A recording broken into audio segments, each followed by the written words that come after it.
జనసేనను ఎలా అనుమతించారు అన్నటువంటి విషయాన్ని ఎలక్షన్ కమిషన్ దృష్టికి తీసుకురావడం జరిగింది. జనసేన అన్నటువంటి పార్టీ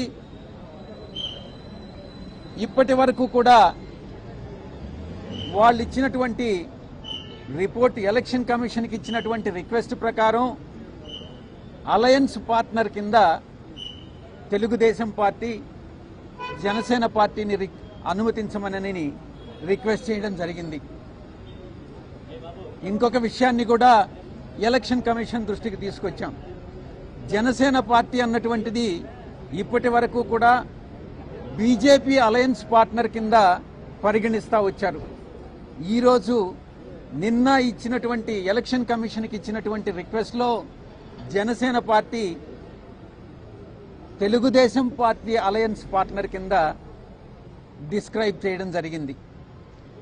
జనసేన పార్టీ ఈరోజు నిజంగా ఆలోచిస్తే బీజేపీతో అలయన్స్ పార్ట్నరా లేక తెలుగుదేశం పార్టీతో అలయన్స్ పార్ట్నరా అన్నటువంటి విషయాన్ని క్వశ్చన్ చేస్తూ ఎలా ఎలక్షన్ కమిషన్ అనుమతించడాన్ని మేము వాళ్ళకి నివేదించాం. ఇలా అనుమతించడం సమంజసమేనా అన్నటువంటి విషయాన్ని ఎలక్షన్ కమిషన్ దృష్టికి జరిగింది.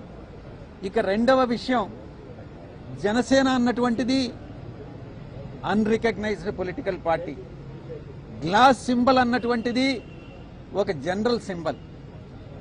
అటువంటి సింబల్ని గతంలో 2019 ఎన్నికల్లో, గడిచినటువంటి ఎన్నికల్లో glass symbol throughout the state ఇవ్వడం జరిగింది.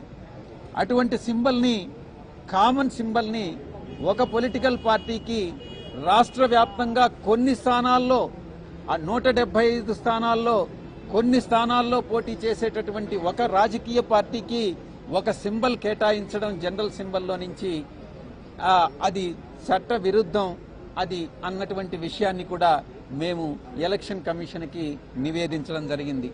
ఈ రెండు విషయాలు కాకుండా మరొక విషయం, మూడవ అంశం, కోనేరు సురేష్ అనేటటువంటి